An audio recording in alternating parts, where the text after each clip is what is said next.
말씀은 고린도전서 4장 1절에서 21절 말씀입니다.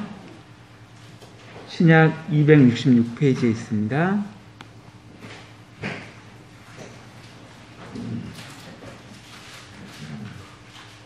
신약 266쪽입니다.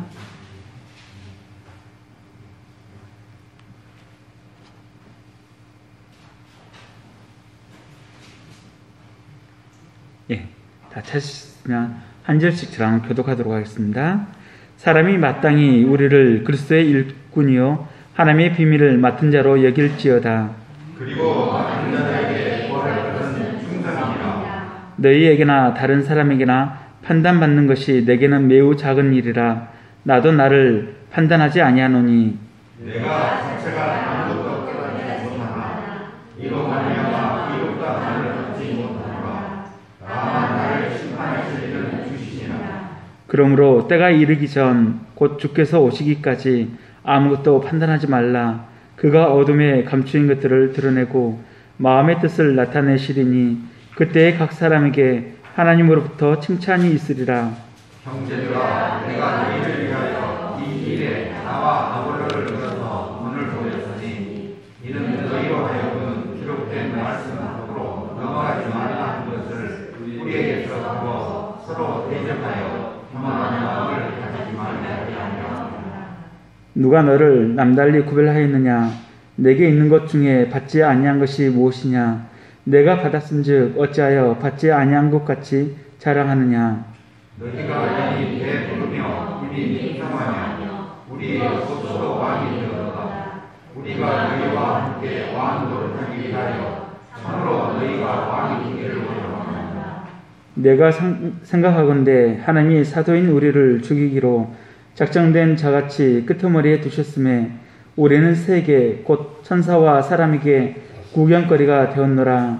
우리는 그리스도 때문에 어리석으나 너희는 그리스도 안에서 지혜롭고 우리는 강하나 너희는 강하고 너희는 존귀하나 우리는 비천하여.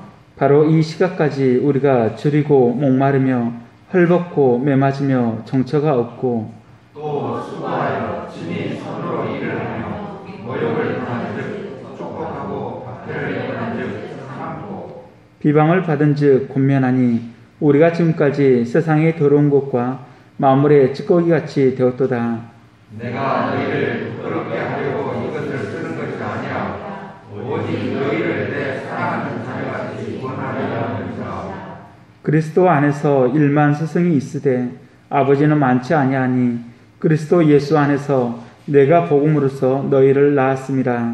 그러므로 내가 너희에게 권하노니 너희는 나를 본받는 자 같으라. 이로 말미암아 내가 주 안에서 내 사랑하고 신실한 아들 디모데를 너희에게 보냈으니 그가 너희로 하여금 그리스도 예수 안에서 나의 행사 곧 내가 각처 각 교회에서 가르치는 것을 생각나게 하리라.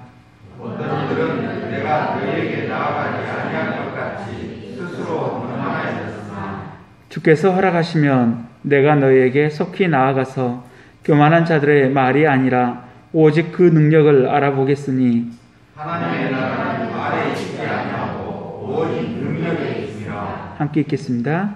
너희가 무엇을 원하느냐? 내가 때를 가지고 너에게 나아가랴. 사랑과 온유한 마음으로 나아가랴. 아멘. 이 시간 하나님의 비밀을 맡은 자로라는 주제로 목사님께서 말씀 전해주실 때 많은 은혜 받으시길 바랍니다.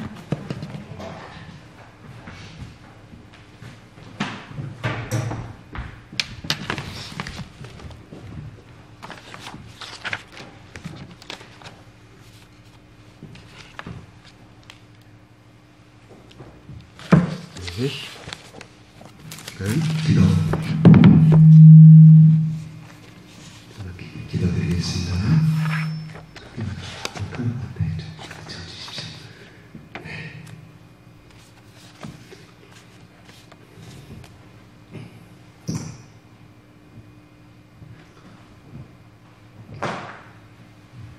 사랑하는 아버지 하나님,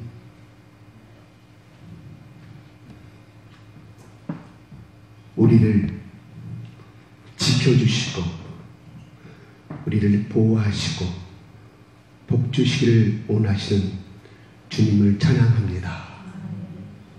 성령 하나님, 성령님 이 시간 말씀하옵소서. 우리가 듣겠나이다. 성령님 우리의 눈과 귀를 주관하여 주시고 이 시간 우리의 양심과 지와 정과 의를 주님께 맡깁니다. 주의 말씀을 통하여 우리를 감동시켜 주시고 지금 성령님이 전하시는 이 말씀이 우리 가운데 하나님을 향한 영광된 말씀이 될 수 있도록 우리 가운데 심어주시옵소서.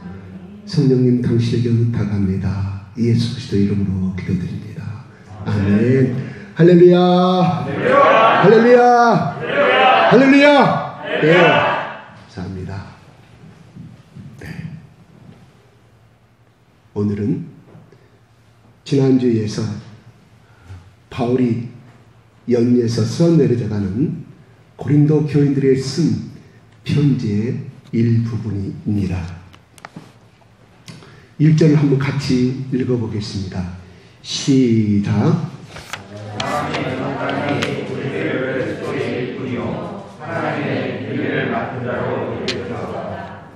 네.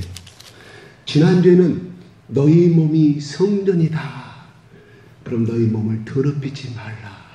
또한 너희들이 생각하는 바울이나 아볼로나 게바나 그리스도인 어느 누구나 모두 다 하나님의 것이다. 하나님의 피조물이다.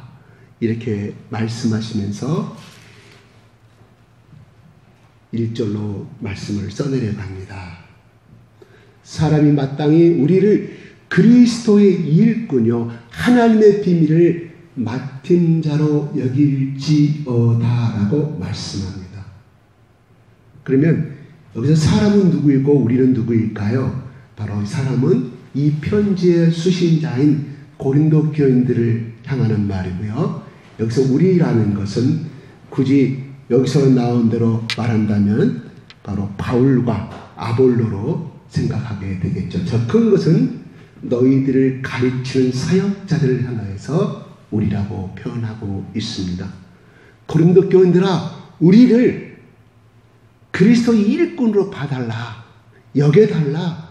두 번째는 그리스도의 하나님의 비밀을 맡은 자로 여겨달라, 생각해달라고 부탁하고 있습니다. 그러면 고린도 이 편지를 받고 있는 고린도 교인들은 뭐예요? 바울을 그리스도의 일꾼으로 생각하지 아니하고, 또한 두 번째는 하나님의 비밀을 맡은 자로 생각지 아니하고 있기 때문에 이 말씀을 전하는 거 아니겠어요? 이렇게 말합니다. 내가 자신있게 하나님 일꾼이다, 하나님 비밀을 맡은 자라고 말하는데 여겨달라고 말합니다. 각오하려로 말씀을 하고 있습니다. 마땅히 어떻게 마땅히 당연하게 내가 고린도 교회에서 1년 반 동안 너희를 가르치던 내가 그리스도 일꾼이요, 일꾼으로서 너희들을 섬겼고, 두 번째는 그리스도의 비밀을 맡긴 자로서 너희들을 섬겼다는 이런 말이에요. 일꾼이 무슨 말이에요? 그리스도는 뭐예요? 하나님의 신성을 나타내는 것이겠죠. 그죠? 하나님의 신성, 하나님의 직분을 맡은, 하나님의 사명을 맡은 메시아의 일꾼이라고 말합니다. 여기서 일꾼의 언어는 무엇이냐면 뜻은 바로 헬라어로 두 가지 언어가 합성된 단어라고 해요. 하나는 몸모로부터, 하나는 듣고 노를 저어가는 사람, 이렇게 해석이 돼요. 그러면 우리가 예전에 학생 시절 때 배너라는 영화를 봤습니다. 찰튼 헤스턴이 주인공이고요. 지금도 가끔 연말이 되면, 크리스마스 시즌 되면 각 방송국, EBS 이런 데서 배너라는 영화를 상영한 걸로 알고 있습니다. 거기에 보면 로마의 함대, 큰 함대에 노예로서 일하는 주인공이 나와요. 이렇게 근육이 꽉 나는 좌우로 나눠서 배의 제일 밑바닥 3층, 2층, 1층 제일 밑바닥에서 노를 저어갑니다. 그래서 중간에 북을 두드리는 사람은 가운데 앉아서 붕, 붕, 붕, 붕. 이 뱃소리에, 이 북의 소리에 의해서 빨리 젖느냐, 뒤로 가느냐, 좌로 도느냐, 우방향으로 도느냐 하는 것에 따라서 이 북소리에 따라 달라집니다. 근데 이 북을 두드리는 사람은 누구냐?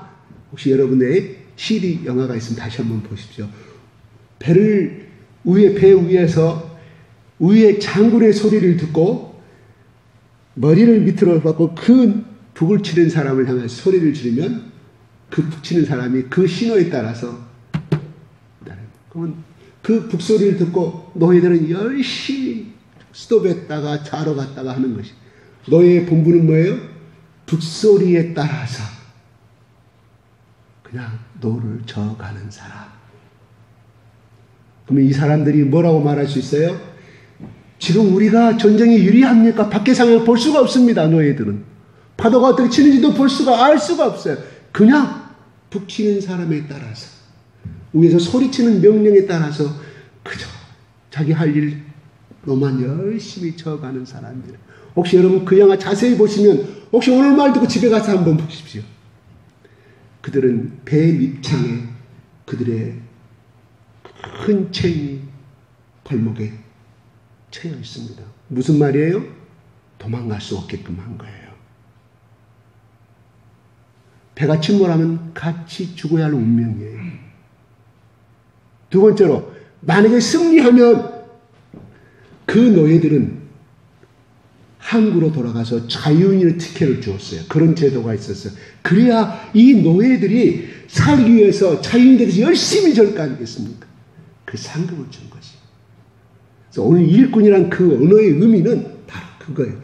북소리에 따라서 자기 생사를 알지 못하고 바깥에 어떤 일이 벌어지는지도 알지 못하고 자기의 판단력은 있지도 아니하고 자기의 의견은 전혀 수용되지 아니한 생명은 이미 배의 주인에게 맡겨버린 그런 정말 최하층급의 노예의 사람들을 일꾼이라고 그랬어요. 그 언어를 우리가 해석할 때 오늘날 일꾼이라 보였고요. 그 의미는 그런 뜻이다 이 말이에요. 적당한 말이 생각이 안 나서 우리 성경을 번역하신 학자님들께서 이렇게 번역을 했어요. 그러면 이 일꾼들은 자기 생명이 누구한테 있다고요? 그 배를 지휘하는 그 마스터 장군에게 있다 이 말이에요. 운명은 내가 오줌이 내렸습니다. 오늘은 열이 나서 내가 저을 수 없습니다. 내가 감기가 허락되지 않아요. 그 영화에 보면 큰 쨘줄 가져와서 하나씩 샘플로 때려요. 그 알몸인 사람들이 큰 쨘줄을 가지고 팍팍 때리면 안 맞으려고 더 노예들. 정말 불쌍한 사람들. 그 노예들은 어떤 사람들이에요? 전쟁의 포로로 잡혀온 사람들. 신체 건강한 사람들이 하고 있어요. 그 노예들은 과거에는 양반이 있었을 거고 꽤 잘 나가는 귀족도 있었을 거예요. 그냥 잡히면 무조건 그렇게 다 쓰는 것은 아니지만 그렇게 체격에 안 맞는 사람으로 썼다 이 말입니다. 차라리 죽음을 당해서 차라리 죽은 그런 치욕적인 노예의 삶이 일꾼이었다 이 말이에요. 바울은 바로 나는 그런 자세로 그런 마음으로 나는 이 일을 하고 있음을 그리고 너희들을 섬겼음을 말해주고 있습니다.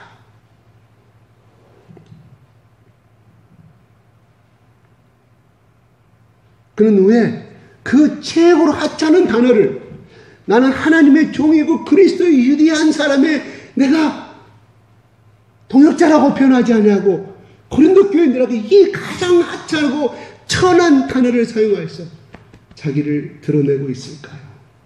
하는 것이에요. 참으로 바울은 겸손한 사람입니다. 오늘 말씀에 보면은 오늘 그들은 이렇게 말합니다. 7절에 17절에 이렇게 말합니다. 17절 한번 읽어볼까요? 시작. 이로 말미암아 내가 주 안에서 내 사랑하고 신실한 아들 디모데를 너희에게 보내노니 그가 너희로 하여금 그리스도 예수 안에서 나의 인사 곧 내가 각처 각 교회에서 가르치는 것을 상관하게 하리라. 보내었다. 편지 이 말은 무슨 말이에요? 디모데를 직접 보내서 다시금 고린도 교인들에게 바울이 전했던 그 말씀대로 다시금 교육을 시켰다 이 말이에요. 보내었으니 말도 그 말에 순종하지 아니기 때문에 다시 고린도 교인에 향하여서 이 편지를 쓰고 있다 이 말입니다. 고린도 편지는 몇 개라고요? 적어도 5번을 보냈다. 그 중에 기록된 것이 여기 2장밖에 없다 이 말이에요. 고린도전서 3장은 알 수 없습니다. 분실됐기 때문에. 고린도 교인들은 자기 스승이었던 바울의 말을 듣지 아니하였다. 이런 말입니다. 그러면서 7절에 이렇게 말합니다. 7절 시작. 누가 너를 내가 있는 것 중에 받지 아니하는 무엇이냐? 내가 받았은즉 어찌하여 받지 아니한 것 같이 자랑하나? 예. 18절 읽어볼까요? 시작. 어떤 이들은 내가 8절 그냥 8절입니다. 시작. 너희가 이미 배부르며 이미 풍성하며 우리 없어 왕이로다. 우리가 여러분에게 왕으로 하기 위하여 참으로 너희가 왕이 되기를 원하노라. 자, 7절 8절은 무슨 말이냐면 누가 너를 남다르게 특별한 존재로 인정하였느냐 이런 말이에요. 그 말이 무슨 말이에요? 너희들이 하나님의 은혜를 받고 하나님의 은사를 받고 이렇게 하더만 교만해져 버렸다는 것을 아시고 말씀하시는 거예요. 나는 원래부터 이런 사람이었다. 아직 교회에서 나는 방언은 살고 예언은 살을 받았고 나는 이런 능력이 있고 그래서 멸시 받지 않은 사람에서 멸시하고 차별하는 이런 것이 있었다 이 말이에요. 그래서 이런 사람들이 아주 많았다는 것을 알 수가 있습니다. 너희가 받았으니 어찌하여 받지 않는다고 자랑하느냐? 뭔 말이에요? 처음부터 하나님이 주신 그런 은사들을 다 주셨는데 나는 하나님들 받지 않냐고 내가 원래 이렇게 잘나서 이렇게 되었다는 것을 교만해져 버린 영적인 교만을 향해서 말씀하는 거예요. 그러면서 자기는 이쁜 자세를 이루는데 내가 이런 너희들이 가장 천히 여기는 자기 운명도 담보할 수 없는 그런 노젓는 내가 그 자세로 너희들을 섬겼는데 그러면서 15절에 이렇게 말합니다. 시작. 그리스도 안에서 하나님 스승이 있으되 아버지는 많지 아니하니 그리스도 예수 안에서 내가 복음으로써 너희를 낳았으니라. 예, 그리스도 안에서 일만 스승이 있으되 뭔 말이에요? 가르치는 사람은 엄청 있으되 그 중에 아버지는 많지 아니하다. 참 스승은 많지 아니하다. 이런 말. 그 당시에 초대교회 때 그랬다 이 말입니다. 고린도뿐만 아니라 다른 모든. 근데 나는 너희들을 어떻게 하였느냐? 그리스도 예수 안에서 내가 복음으로써 너희를 낳았다. 아버지는 많지 아니. 뭐요? 아버지로서 너희들을 낳았다고 말합니다. 바울은 엄마가 아니었기 때문에 만약에 바울이 여성이었으면 나는 어머니로서 너희들을 상고의 고통을 당하면서 너희들을 낳아서 키웠다고 말하겠죠. 내가 아버지와 같은 심정을 가지고 너희들을 기도하고 너희들을 키웠다. 복음으로서 너희를 낳았다고 합니다. 양육했다. 낳았다. 얼마나 그 고린도 교인들에서 1년 반 동안 그들을 세우기까지 얼마나 피눈물 나는 쉽게 바울이 성령의 은사를 가진 사람이에요. 안수하면 귀신이 물러가고 성령의 능력을 받고 성령의 충만을 받은 우리는 그렇게 알고 있잖아요. 바울은 모두 다 그런 것은 아니라 이 말이에요. 모두 다 안수했을 때 그런 성령의 능력이 아니라 그 중에 몇 사람들이지 다는 아니라 이 말입니다. 그것도 그거지만 이 말씀을 우리가 생각할 때 바울은 그런 능력을 가지고 있었기 때문에 쉽게 사역을 할 수 있었을 것이다. 나도 이런 능력이 있으면 어디든 지금이라도 어느 나라를 가든 이런 사역을 할 수 있다. 이런 교회를 나를 세울 수 있다고 생각할 수 있습니다.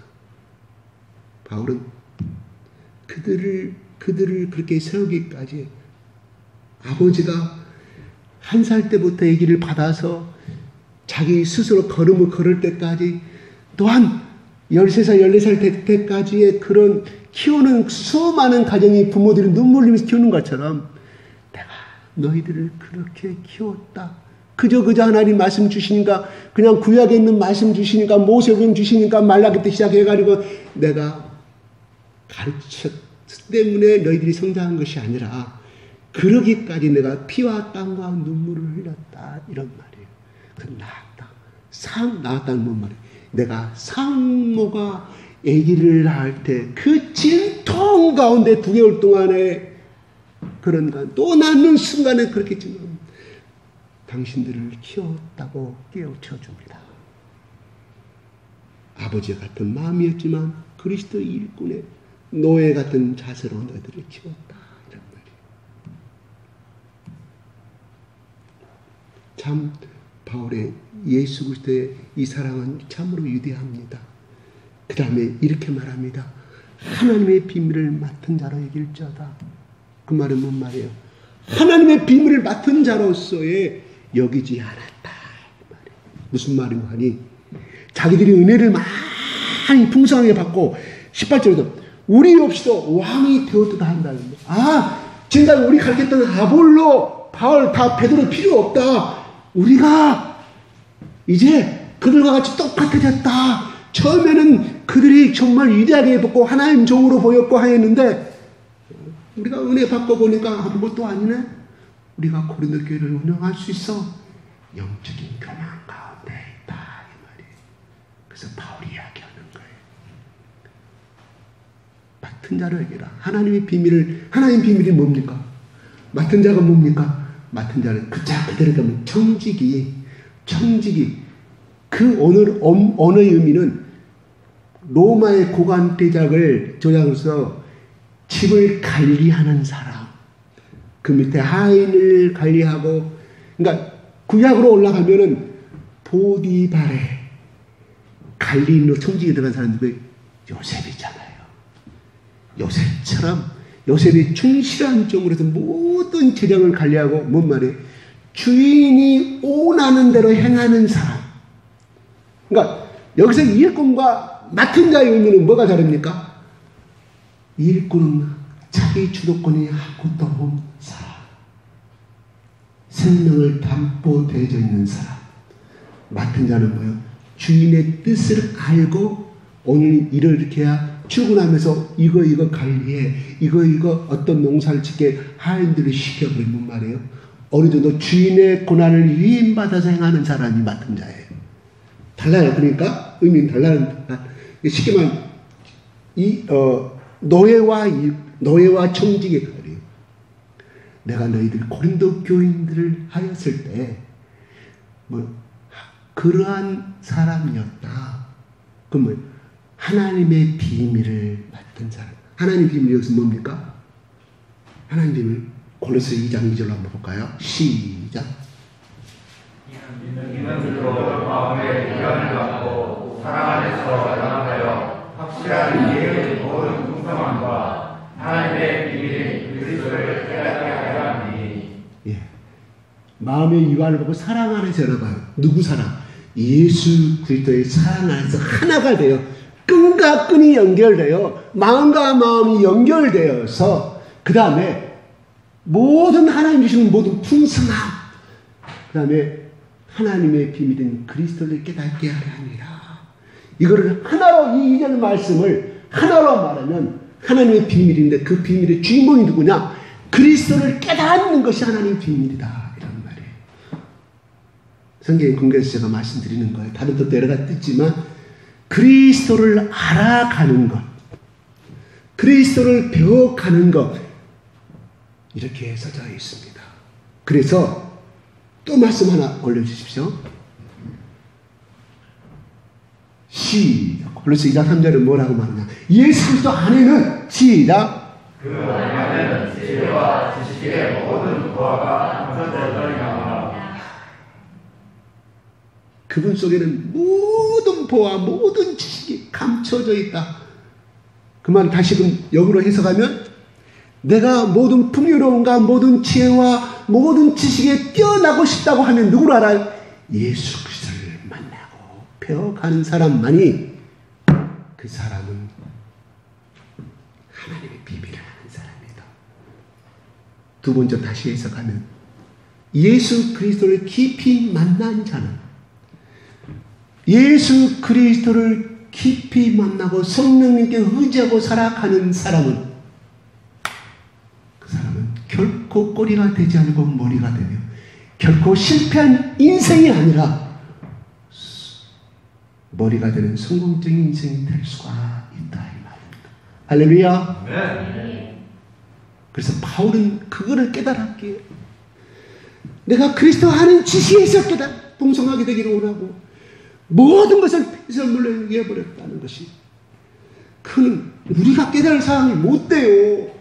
그냥 머리로는 알아요. 와 베드로 그런 바울이 그 고백을 하기까지는 글쎄요.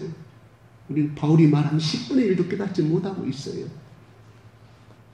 바울은 그가 혼자 깊은 수원에서 깊은 동굴에서 어느 저기처럼 목탁을 두들기고 깊은 거기서 돌을 닦았다고 하면 이 말이 나올 수 있을까요? 아니오시다. 절대 인간은 자기 몸에 고통과 고난이 오지 아니하면 깨달을 수 없는 세계. 바울이 자기가 사역하면서 느낀 세계라 이 말입니다.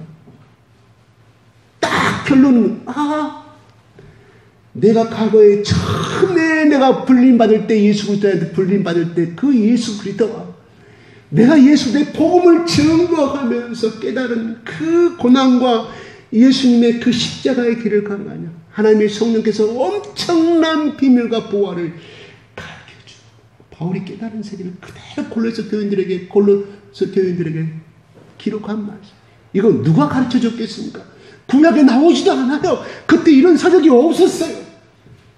바울이 예수님과 그 길을 고난 가운데서 예수님이 3년 반 동안 그 육신을 입고 왕으로서 오신 하나님의 몸으로 이 땅에 오셔서 고난당하셔서 왜 그 고행의 길을 고행은 자기 몸을 육체로 막 스스로 고행하는 것이 아니에요. 일부러 저 스페인 산티아고로 1800km를 걸어가는 고행의 길이 아니라 복음을 전하면서 온 세계라 이 말이에요. 하나님 주신 은혜의 세계. 절대로 성경을 읽어서만 깨달을 수 있는 세계가 아니옵시다. 절대로. 여러분 나이 같은 세대 같은 동창을 만났을 때요. 이런 거 안 느껴보셨어요? 폭이 엄청 넓어져 버리고 학창 시절 때는 별 볼 일 없었고 내가 한 동네 살 때 그렇게 대화를 나누니 엄청 어른인 것처럼 나는 굉장히 어린아이처럼 나는 이 사람이 분명히 나의 동창이고 우리 이쪽 말로 깨보장이 친구인데 20년의 세월이 흘러서 만나보니 완전히 어른이 돼. 나하고 대화가 안 될 정도로 아주 높은 단계에서 이야기를.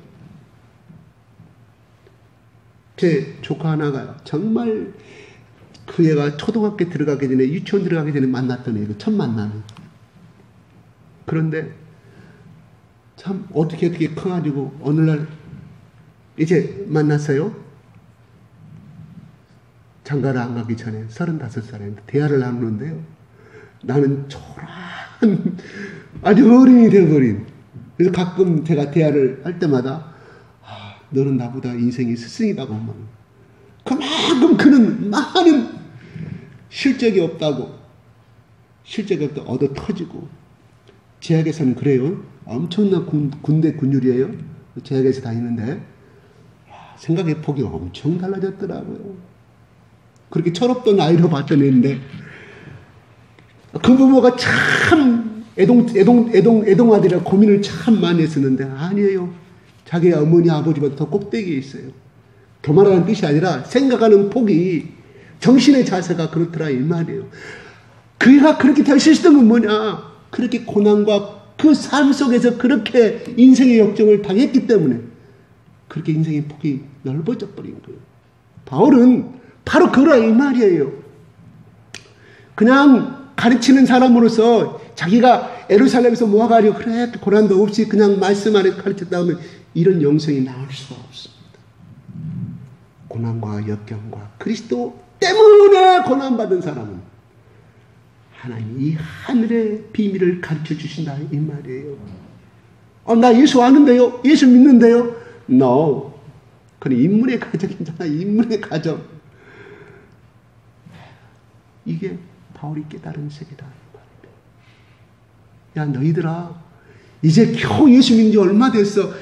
너희들아 나는 이렇게 말씀합니다. 봅시죠. 10절에 그들 향해서 말합니다. 우리는 시작. 우리는 그리스도 때문에 어리석으나 너희는 그리스도 안에서 지혜롭고 우리는 약하나 너희는 강하고 너희는 중요하나 우리는 비천하여. 예, 이 말은 그 10절에 보면 9절 한번 다시 한번 읽고 넘어가겠습니다. 19절 시작. 내가 생각하기에 하나님의 사도인 우리를 죽이기로 작정한 자가 같이 끄트머리에 있었으니 우리는 세계 곧 천사와 사람에게 구경거리가 되었느니라. 8절엔 너희가 왕이 되었도다. 스스로 교만해졌다. 그런데 내가 지금 지금 현재 나를 생각해 볼 때 하나님의 사도인 하나님이 사도인 우리를, 사도는 뭐예요? 네? 보내심을 받은 자예요. 특별하게 정확하게 우리가 성경적으로 사도는 몇 명인데 11명이에요. 유다 빼고 11사도죠. 그죠? 그래서 그 사도인 우리를 죽이기로 작정된 것 같이 하나님이 우리를 이미 죽이기로 결정한 것처럼 우리를 얻다가 저 인생의 말단에 나도 없다는 말. 천만적으로는 그래서 바울이 하는 말이 저 3층 2층 배 밑바닥 제일 밑바닥에는 노예로 표시는 일꾼으로 표현하고 있다는 말이에요. 자기가 느끼기에 뭐예요? 그럴 때도 있었다 이 말이에요.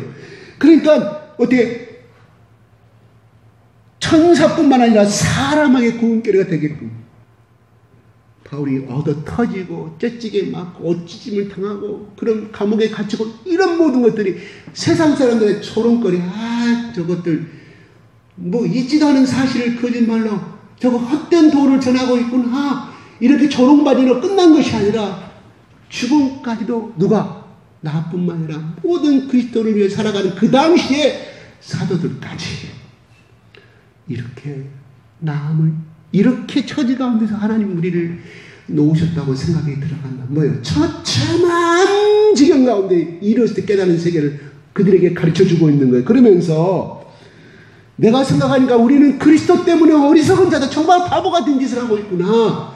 이 말이 아니라 세상 사람들이 우리를 그렇게 생각할 수도 있고 또한 아무리 복음에 잡혀있고 성령의 삶에 잡힌 자라 할지라도 그렇게 가는 곳마다 복이 임한 것이야. 구약은 네가 행하면 복이 있어. 들에 나가도 복을 받고 들어가도 복을 참으려도 복을 받고 누구까지? 너희 집안에 키우는 가주새끼까지도 복을 받는다고 했는데 그들은 복사상이 굉장히 강한 사람들이었습니다. 히브리인들이 그랬습니다. 지금도 그래요. 그런 사상을 갖고 있는 거예요. 예수 복음을 전한다고 했을 때 그들은 어떻게 했어요? 예수님을 하나님의 아들로 생각하고 하나님으로 생각했기 때문에 구약의 모세에게 약속하신 그 모세오경에 선지자의 모든 말씀을 네가 자르나 오르나 기울제 네가 어디로 가든지 형통하리라. 뭔 말이에요? 성공하리라. 그렇게 갖고 있는 사람들도 이 베드로가 그래서 베드로와 베드로 11자의 요한의 어머니가 예루살렘으로 십자가 죽으러 가는 내일 모레면 일주일이면 죽으러 가는데 요한의 어머니가 쫓아가고 그렇잖아요. 그때도 주맛바람이 쐬는가 봐요. 랍비여 주님이시여 아도나이여 예루살렘 올라가면 당신이 왕이 될 것인데 우리 아들을 생각게 하여 주소서. 아마 요한이 신청인가 몰라요. 어머니 말 좀 해주세요. 또 요한은요, 자기 심정을 드러내지 않았지만 예수님 베드로를 뜰에서 도망가 버렸잖아요. 예수님 3번 부인하고. 요한과 요한의 어머니는 십자가 밑에 있었어요. 나는 과연 요한이 예수님이 말한 그 고난의 예수 그리스도, 십자가에 죽어야만 우리 구원이 영생 얻을 수 있고 모든 사람들이 부활할 수 있다는 그 도를 깨닫고 그 앞에 있었을까요? 저는 그렇게 생각하지 않아요. 왜요? 부활하신 예수를 만났을 때 그들은 영접했습니까? 야, 귀신 받지 않느냐? 헛개 유령 받지 않느냐?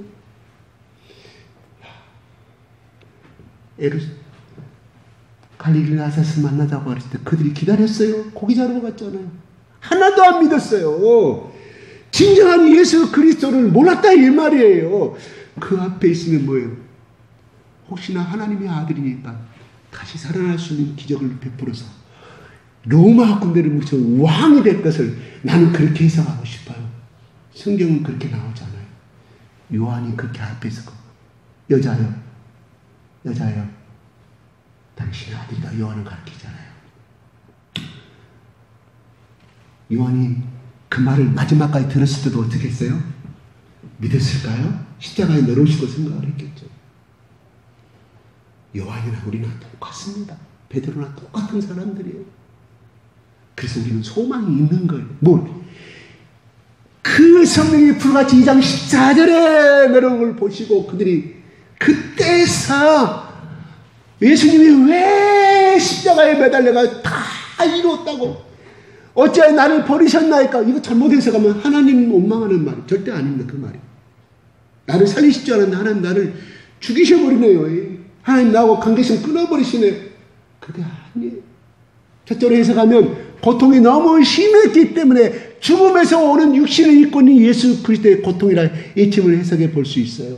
두 번째는 뭐냐면 그것을 하나님의 뜻으로 받아들였다는 거예요. 그렇게 해석을 해요. 하나님 그 뜻을 몰랐어요. 알았기 때문에 예수 그리스도 마지막으로 그 외침의 소리였다 이 말이에요. 예수님만이 하나님의 그 보내신 온전한 뜻을 알 수가 있었다. 육신의 힘을 입고 있던 그 11제자들은 그것을 알죠. 기적도 맛보았고 그들이 귀신도 쫓아냈어요. 얼마나 위대한 사람입니까? 그거와 영성은 틀리다 이 말입니다. 그래서 그들에게 야 우리들은 줄이고 이 시각까지 내가 편지를 쓰는 이 시각까지 그러죠? 11절에 우리가 줄이고 목마르며 헐벗고 그 다음에 매맞으며 정처가 갈 곳이 없고 머물 곳이 없었다 이 말이에요. 오늘은 어디로 가야 될지, 오늘 해가 지는데 어디로 가야 될지, 복음은 전해야겠는데 매맞고 헐벗고 굶주림. 그들의 의식주의 문제가 어떻다는 걸 우리는 알 수 있겠죠. 오늘날 우리가 예수 그리스도의 복음을 전한다고 해서 바울처럼 이러한 상황에 지났을 때 대단히 죄송합니다만 과연 우리 교회 내가 그렇게 곤면하에서 가다가 오늘은 저기 해남, 오늘은 저기 천주, 오늘은 저기 경상도 영천, 경주 대구 가서 각 때마다 터지고 누가 공급도 안 해줘, 먹을 거 돈도 안 줬어요. 글쎄 끝까지 즐거움으로 할 사람에서 몇 명이나 될까요? 우리 교회 여기 참석하신 분들은 다 바울처럼 이렇게 하실 줄로 믿습니다. 아멘. 아멘 안 하시네. 나는 믿어요. 왜? 우리의 생각은 연약하기 때문에. 아이고 내가 거기 가라면 내 아들 내 딸 학비가 지금 내일 모레 학비가 수학여행 같은 거 없는데 한 달에 50만 원 누가 돈을 학비를 대줄까? 아이고 아파트 지금 저기 차가 원금과 이자를 지금 갚아야 할 것이 아무리 생각해도 20년이 가거든. 그 돈은 은행에 넘어갈 것이고 경매에 붙여가지고 그 생각에 앞서겠죠. 그러나 우리는 그렇게 연약하나 우리 가운데 계시는 보혜사 성령님이 그거를 이기게 해줄 것을 믿기 때문에 여러분, 말씀과 성령 따라오는 우리 교인들만큼은 탈락자 한 명 없이 다 그 길을 행할 줄로 믿습니다. 네. 할렐루야. 네. 그래요. 그들을 향해서 뭐를 가르칩니까? 고린도 교인들의 어리석음을 가르치고, 너희들 우리만큼 고난 당해봤냐? 너희들 은사 받았다고 그거 하나님 사람 데리고 예수님 인격을 닮은 거야? 아니다. 고린도 교인들아, 제발 좀 깨달아달라. 내가 너희들을 어떻게 키웠는지. 그래서 누구야? 나를 복받으라고 바울이 말합니다. 참 위대한 종이에요. 내가 너희들이 손을 벌리더니 밥을 달라고 그러더니 옷을 살라달라고 그러더니 밤늦도록 호롱불 켜가면서 24시간 너희들에게 얼마나 애기 낳는 심정으로 너희들을 가르치냐. 너희들이 보았지 않느냐. 그러면 일만 스승이시대. 다른 거 바라보면 나를 바라보라. 나를 본받으라고 말합니다. 참으로 위대한 사람입니다. 그러면서 19절에 이렇게 말합니다. 18절 19절 시작. 어떤 자들은 내가 너희에게 말하지 아니할 것 같이 스스로 그만하였으나 주께서 허락하시면 내가 너희에게 속히 나아가서 그만한 자들의 말이 아니라 오직 그 능력을 하시니. 그러면서 20절에 하나님의 나라는 말에 있지 않고 능력이 있느니라고 말합니다. 여러분, 능력이 뭡니까? 병도 쫓아내고 귀신도 쫓아내고 그래요. 그것도 능력은 능력입니다. 여기서 바울이 말하는 능력이라는 것은 보이지 않는 형체의 하나님의 말씀을 가지고 복음을 증거했을 때 예수 그리스도의 이름의 세계로 들어와서 변화된 것을 말합니다. 안수 능력을 말한 것이 아니에요. 그것도 물론 그거지만, 그래 너희들이 그렇게 떠벌리고 있는데 얼마나 많은 사람들이 너희 아름다운 행동을 보고 아름다운 예수 그리스도의 향기가 난 것을 보고 너희들을 통하여서 말했잖아. 너희들의 행동은 엉터리고 서로 잘난인 데가 개밥하고 베드로파고 이렇게 행하는 너희들이 과연 그런 가운데 너희를 그런 행동을 알고 네 지식을 자랑하는 너희들 행동을 보고 과연 따라오겠느냐. 말과 행동이 하나 됐을 때, 그리스도의 향기가 드러났을 때 너희 행동을 보고 예수 그리스도를 믿는 사람들이 늘어나고 거기에 능력이 나타나는 것이지 너희들이 현재 삶에서는 다 도망가 버릴 것이다 하는 바울의 책망입니다. 그러면서 바울은 이렇게 말합니다. 21절의 시작. 너희가 무엇을 원하느냐? 내가 내를 가지고 너희에게 나가라. 사람과 모든 마음으로. 바울은 엄청 사실 자기 육의 사람은 엄청 저주를 내려버릴 정도로 화가 치밀. 그러면 바울은 말합니다. 온유한 마음을 가지고 성령께서 해주는 그 말씀을 가지고 말합니다.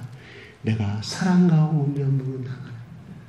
바울의 속마음은 육체적인 생각은 이것이 전자지만 성령께서 바울을 지배하니 성령께서 이 손끝을 써내려가는 이 호롱불 밑에서 이 고린도 전서에서의 하나하나 써내려가는 중에 성령께서 바울의 마음을 움직여주시. 내가 그리스도의 사랑으로 나가라. 뭐예요? 내가 그 마음으로 너희들이 곤면하고 있다 이 말이에요. 아비와 같은 마음으로 내가 너희들을 위해서 또 곤면하고 있다 이런 말입니다. 우리가 죄는 싫어하지만 우리가 곤면할 때 참 조심해야 돼요. 그죠? 당신이나 잘 아시오. 바울은 이거를 곤면할 수 있는 자격이 있어요. 왜?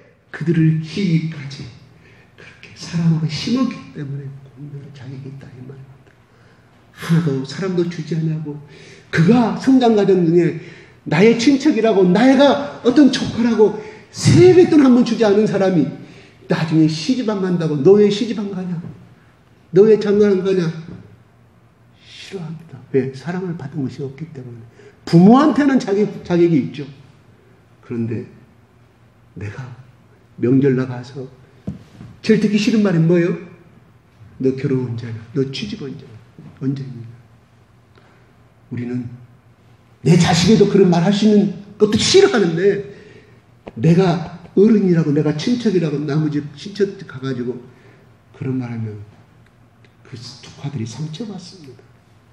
이 말은 뭔 말인고 하니 우리가 본면하고 어떤 것을 지적하려고 하면 적어도 그 말할 수 있는 내가 사랑을 심었느냐? 어떻게?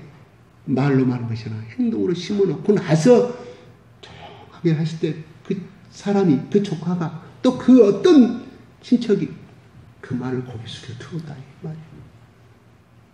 제가 어른인데도 그것이 보입니다. 그래서 저랑 저 아내는 친척집에 가면 절대로 말하지 말자. 아이고 만나서 반갑다 이 말만. 아이고 멋지게 컸네 멋졌네 이 말만 하자. 근데 우리 입에서 뭐예요? 현실을 보고 있잖아요. 싫어합니다. 왜? 사랑을 안 받았기 때문에. 그렇죠.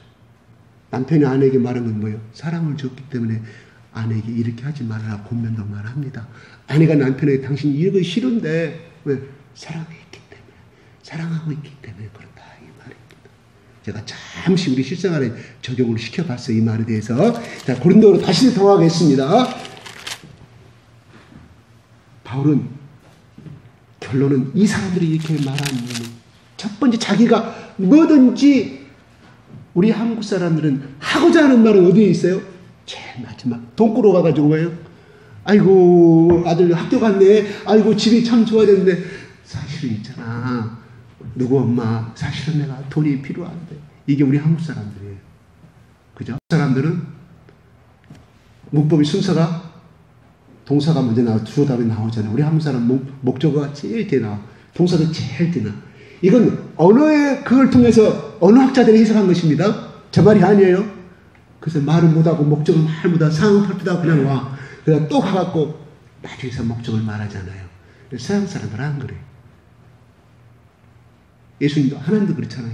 먼저 나타나신 목적부터 말하잖아요. 아브라함아 너는 본토지파 아비집을 떠나라. 아브라함아 너 참 힘들지. 너네 그 형제간들은 다 이게 낳고 근데 네가 아버지 보기 얼마나 미안하나. 너희 아내는 사랑한데 두 번째 처분을 얻을 수는 없고 내가 네 고민을 한다. 그래서 얼마나 힘드냐. 네 친구들 동창들 만나면 애기 낳은 아들들 아들딸 데리고 오면 너는 얼마나 쪽팔리니. 하나님 그런 말 나와요. 하나님 목적부터 나타나신 목적부터 이야기하잖아. 아브라함아 본토지파 아비집을 떠나. 딱 결론 끝나요. 이게 하나님이 우리에게 주신 방법이에요.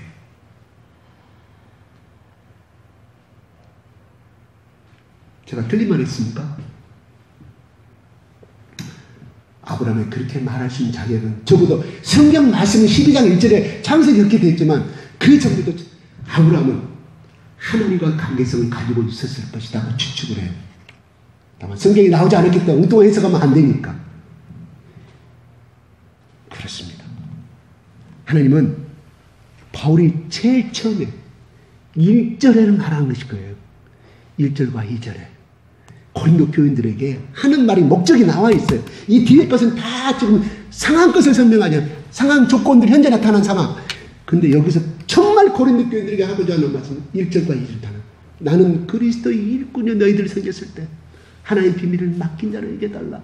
그리고 맡긴 자에게 구할 것은 뭐예요? 충성이라고 말하고 있습니다. 이게 바울이 요구하자는 이 사장에 담긴 말씀입니다. 중심 요제. 다른 건 다 성령. 그들은 얼마나 교만했으면 내가 하나님 6절의 중간에 보면은 기록된 말씀 밖으로 넘어가지 말라 한 것을 우리에게서 배워 서로 대적하여 그만한 말을 가지지 말게 하라. 가르칠 때 기록된 말씀 뭐예요? 구약의 모세오경과 말라기까지 모든 말씀을 그거를 근거로 해서 그들을 가르쳤다. 그리고 말씀 밖의 이해는 들지 말라. 뭔 말이에요? 그 당시에 유명했던 헬라 철학과 무슨 변경론 다 집어넣지 말고 다 빼고 순수하게 성경에 우리 조상들 통해서 기록된 말씀만을 가리키도록 너희들에게 말했지 않느냐. 근데 말로 벗어나서 말씀 밖에 벗어나서 능력이 많아지니까 교만해져가지고 그들에게 바울은 그들에게 오늘 결론에 말씀합니다. 바로 그리스도의 일꾼이었다. 나는 그렇게 선장 앞에 그 장군 앞에 목숨 내놓고 하루 일을 어떻게 될지를 모르고 노젓는 노예처럼 나는 그리스도의 일꾼을 살았다. 왜 그렇게 말할까요? 내가 예수 그리스도의 종으로서 그만한 가치를 알았기 때문에 그렇게 말하는 거예요. 내가 이 일꾼의 단어보다 제아침의 단어 더 마이너스 그런 단어를 쓴다 해도 나는 내 자신의 예수 그리스도의 가치를 알기 때문에 나는 자랑스럽게 이 말을 쓰겠다 이런 말입니다.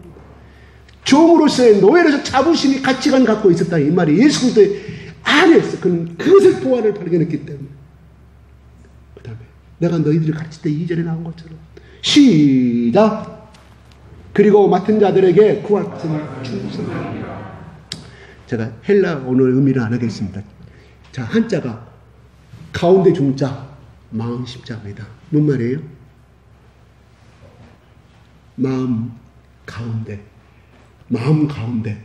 가운데 중자 마음 십자 마음 가운데 충성 어느 할 때 언자 마을자다가 다음에 이루 성자예요. 그 성자예요. 줄과 한자 참 이게 뜻이 있어요. 우리나라는 소리 글자이기 때문에 그렇다고 해서 우리나라 글자가 참 좋습니다. 그거는 중국 사람들 말은 잘해도 글씨 못 쓰는 사람은 태반이에요. 그래서 간치차를 쓴 거죠. 목 대통령 정권 잡은 1956년 야 줄이자 대만은 그대로 쓰고 있어. 한자 의미 그대로 우리가 알고 있는 대로. 근데 중국은 너무나 문맹자들이만 글을 모르는 사람이 너무 많다 보니까 줄이자. 주은내가 살았을 때 주은내 마오쩌둥 주은내가 살았을 때 어떤 말 한지 아세요? 등소평에 살았을 때 야 우리 한국 왜 우리 중국에는 이렇게 문맹자들이 많느냐. 저 한국에는 거의 다 문맹자들이 없는데 그래서 한글을 도입하자는 말도 있었다고. 그건 이란입니다. 실한자 청하는 우리 이란. 우리 한국 그만큼 보고 중국어는 이렇게 영어를 써야 됩니다. 예를 들어서 병사 그러면 빙스 BING를 써야 돼요. 그래서 그 다음에 한자가 딱 병자가 그 군인 병자가 써져요. 우리 한글은 기억 아스무 가 그냥 그잖아요. 제일 빠르게 쉬운 것이 컴퓨터 쓰기. 외국인도 그렇게 말하잖아요. 자판 쓰기도 좋다고. 아무튼 우리 세종대왕 참 훌륭하신 분이에요. 왜 그거 안 했으면 우리 어떻게 살았겠습니까? 옛날 한자 가지고 그대로 지금도 한참 따지면 얼마나 왜 말이 이렇게 갔어요? 이게 담대로 가면 안 된다니까요. 이게 그런데 나와 아볼로는 본을 보였다. 말씀 밖으로 나가지 않게끔 너희들이 본을 보였다. 이런 말. 충성할 거죠. 마음의 중심에 말언자 이룰성자 그것이 성자가 성의 그 말씀을 이루고자 가지고 간직해 가는 사람 이게 충성이에요. 이걸 다시금 헬라 언어의 의미를 따지면 이걸 신실하다. 그 다음 두 번째 신앙과 일치되는 말과 같이 연관된 뿌리가 있어요. 신앙은 뭐예요? 변하지 않는 것이잖아요. 자, 우리가 충성은 뭐예요? 주인 앞에서 그짝 보이는 앞에 서는 사람은 충성은 아니죠. 그건 뭐예요? 마음과 속이 다른 사람이에요. 겉과 속이 충성은 겉과 속이 동일한 사람을 충성이라고 그래요. 그래서 이건 또 순종으로 옮아가지 않습니까? 그래서 바울과 디모데가 왜 이렇게 디모데를 나의 아들까지 디모데는 변함없는 사람, 천국 앞에서 변함없는 사람. 자기 앞에서 했던, 자기 뒤돌아서 했던 간에 바울을 향한 그 하나님의 충성된 마음을 가지고 바울을 섬겨서 나의 아들이라고 디모데를 향해서 말씀하지 않습니까? 하나님은 오늘날 이런 자를 삼킨다 이 말이에요. 예수님도 하나님 앞에 충성된 사람이었고 그 본을 보였기에 바울도 그 길을 갔다 이 말입니다. 우리가 하나님의 일을 하는데 이것을 하면 돈이 나올까 안 나올까 계산 따지는 것이 사업성이고 사업한 사람 그래야 당연히 그렇죠. 그런데 그리스도의 일꾼은 이것이 나에게 손해가 되든 뭐가 되든 간에 끝까지 따라가는 사람, 하나님께서 복을 주실 줄 믿습니다. 그런 사람들 향하여 하나님이 이렇게 말씀합니다. 그 말씀 몇 절에 나와요? 5절 시작. 그러므로 내가 이르기다 곧 주께서 오시기까지 아무것도 하나를 말하라. 그가 어둠의 방식인 것을 드러내려고 마음의 뜻을 알려주시니 그들에게 사람에게 하나님으로부터 칭찬이 있으리라. 바울은 뭐예요? 하나님의 상급을 바라고 갔다. 그렇게 하면 조금 이기적이잖아요. 그렇죠? 바울은 그 이전에 한 생명을 구원하는 것이 얼마나 귀중한 가치를 알았다 이 말이에요. 그 칭찬과 상급은 당연히 따라오겠죠. 그렇죠? 칭찬을 받기 위해서 하는 것과 이 일이 정말 귀중한 가치가 있고 절대적인 가치가 있고 따라가는 틀려요. 두 번째는 어떻게 첫 번째로만 하면 두 번째는 잘 따라오게 된다. 언제? 하나님 예수님이 다시금 이 땅에 재림하시는 날. 그래서 사람의 눈으로는 바울은 사람의 눈으로 판단받았어요. 4절에 보면 3절 4절에. 근데 내가 나를 판단해 봤을 때 나는 나를 정체하지 않는 내가 양심의 그리스도의 말씀을 바라봐도 나는 너희들한테 꺼리낌이 없다. 그렇다고 내가 의롭다 하시면 얻는 것이 아니다. 누가? 하나님이 오셔야 그거는 의롭다 아니다는 걸 판단해 주신다 이 말이에요. 그 상급을 주실 것이다. 고린도 교인들아 너희들이 지금 앞에서는 사람들 앞에 잘하고 떨어지만 하나님이 오실 때 너희들이 그리스도의 터를 지었을 때도 풀과 이런 살아가는 식물로 지어두면 다 풀이 다 없어지만 등과 은으로 지은 터는 절대 없어지지 않는다. 여러분 예수님은 모퉁이 돌이 됐다고 그랬어요. 그들은 처음에 집을 지을 때 그렇습니다. 먼저 모퉁이 돌을 세워요. 그래야 그걸 중심으로 해서 돌을 이어갑니다. 모퉁이. 그것이 다시금 시작된 돌이 시작해서 딱 돌아서 사각으로 딱 매점을 짓는 것이 유대인들의 짓는 건축의 양식의 방법입니다. 그러므로 뭐예요? 이 말씀은 바로 계시록 나오는 예수 그리스도가 알파요 오메다 이 말이에요. 시작도 예수 그리스도요 끝맺음도 예수 그리스도시다. 바울은 그거를 알기 이 말씀을 다시금 고린도 교인들에게 말씀해 주고 있습니다. 우리 누가 지나간 그냥 건축자들이 버린 돌을 예수님이 그런 돌이었다 이 말입니다. 쓰지도 않은 돌이었다 이 말이에요. 우리는 하나님 앞에 그런 사람들이었습니다. 정말 내가 지은 죄로 지옥에 가야 되고 인생의 의미도 알지 못하고 그냥 지금도 오늘도 돈 벌기 위해서 그냥 돈 하면서 살아가는 인생들이에요. 하나님이 우리를 부르셔서 이제는 죄 없다, 의롭다고 인정받으신 우리의 사람들입니다. 아멘. 다시 한번 우리가 새해 2021년도에 교회 나와서 충성을 하고 충소를 하는 또 여러분 직장에 가서 예수의 말씀을 암송하고 성령님께 인도하심을 의지하고 성령님과 대하는 가운데서요. 집에 들어온 자식들이 아빠 놀아줘. 왜요? 살아가기 때문에. 사랑받고 싶어서. 우리가 성령님을 찾는 이유가 무엇일까요? 일상의 삶, 직장에서도. 교회 나오면 성령님 기도할 때 성령님 부르는 것이 아니라 직장에서도 성령님. 저 사장님이 이렇게 명령을 내렸는데 내가 이것을 어떻게 얘기를 하면 성령님 깨닫게 해주십시오. 내일 가면 저기 직장에서 회의를 할 때 이런 실적 가지고 상사가 뭐라고 할 것은 제가 어떻게 답변하면 어떤 준비를 성령님을 부르십시오. 왜요? 성령님 그래서 예수 그리스도가 우리와 함께하고 싶어서 보혜사 성령을 보내셨던 거 아니겠어요? 언제? 올라가신 다음에 10일 만에. 다니엘의 기도는 천사가 어떻게 돼서 21일 만에 왔지만 예수님은 얼마나 급하셨으면 올라가신 지 10일 만에 9일 만에 오순절 날에 보내셨을까요? 바로 우리 속에 성령님을 부르십시오. 끊임없이 부르십시오. 이거는 우리가 필요할 때마다 부르는 것이 아니라 끊임없이 부르시면 내가 저 승현이 내가 어떻게 저렇게 사람은 어떤 말을 내가 해야 될까? 내 자식 저거 꼴 보고 있는 내가 어떻게 지혜로운 말 성령님을 부르십시오. 그게 성령과 동행하는 삶. 끊임없이 그래서 그러면 바울은 이 성령님과 동행하는 삶을 살았을 때 이 음성을 들을 수 있었고, 내가 사랑으로 가지 매로가지 말고, 성령님께서 매로가지 말고 나의 사랑으로 가라고 성령께서 간단히 말씀해 주실 수 있다. 바울이 이런 명칭을 쓰는, 물론 하나님과 동행하는 십자가의 고난에 동참한 사람이었지만 성령님과 동행하는 사람, 끊임없이 성령님을 부르시고, 그래서 너희들이 박해받은 재판장을 보실 때 무슨 말을 할까 걱정하지 말라. 성령이 필요한 말을 너희 가운데 가르쳐 주시리라.